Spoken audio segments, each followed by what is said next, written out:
I fled from Rwanda, my country, due to assassination plan which was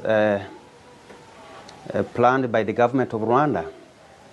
At the heart of the British government's plans to offshore asylum seekers to Rwanda is the question of whether it's safe. Rwanda is a safe country. Rwanda is one of the safest countries in the world. It is a welcoming country. The Prime Minister's new bill declares it so. Human Rights Watch says not. It is absolutely clear that Rwanda is not a safe country. In 2017, a group of men led by a Rwandan intelligence officer came into Joseph Mazimpaka's home in Tanzania and bundled him into a car.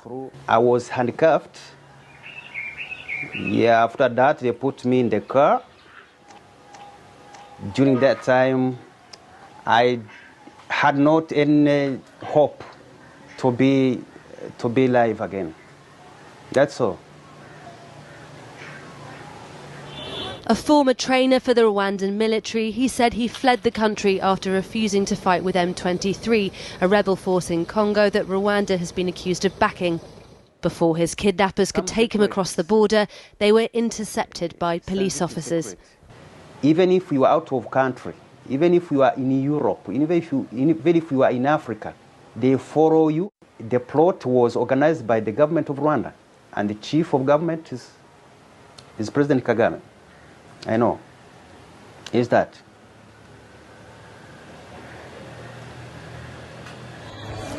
Often heralded as a visionary who led his country away from genocide and into economic growth, Paul Kagame's is a presidency also dogged by allegations of human rights violations and media suppression.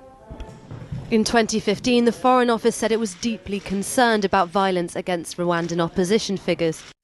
The UK puts human rights at the heart of what we do. This includes Andrew Mitchell, now Minister for Africa in the Foreign Office, said in 2015 that he'd even brought up extrajudicial killings with Kagame's government.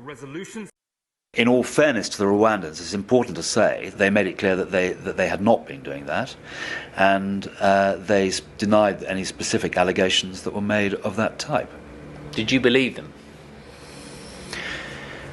Well, I expressed the position of the British government, which is that such actions would be abhorrent, and we never condone or support extrajudicial killing of that type.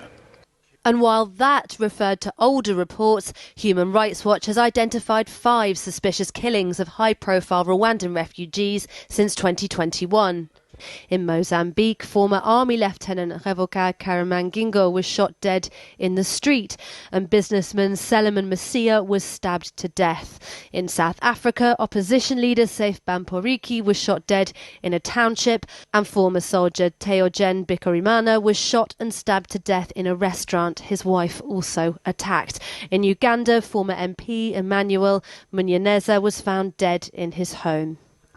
So all of the men that were killed in 2021 in Eastern and Southern Africa were all either dissidents or opponents of Kagame and his government.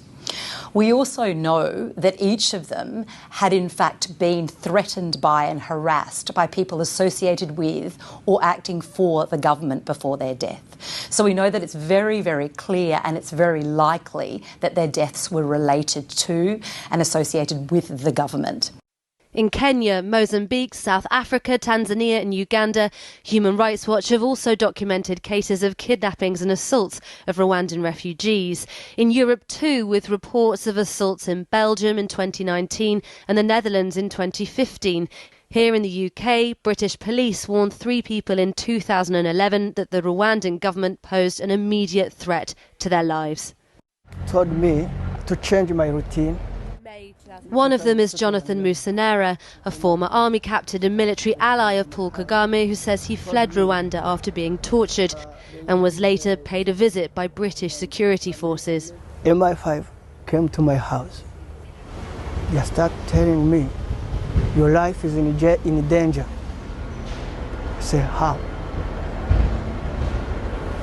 Your Rwandan president chased you to kill or to use any means to kill you. The lawyer for the Home Office said that the judiciary in Rwanda is independent, that the constitution enshrines that independence. You're laughing there. Tell me about why you disagree with him.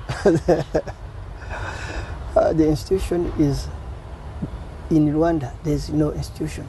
Institution is Kagame. Kagame is a psychopath.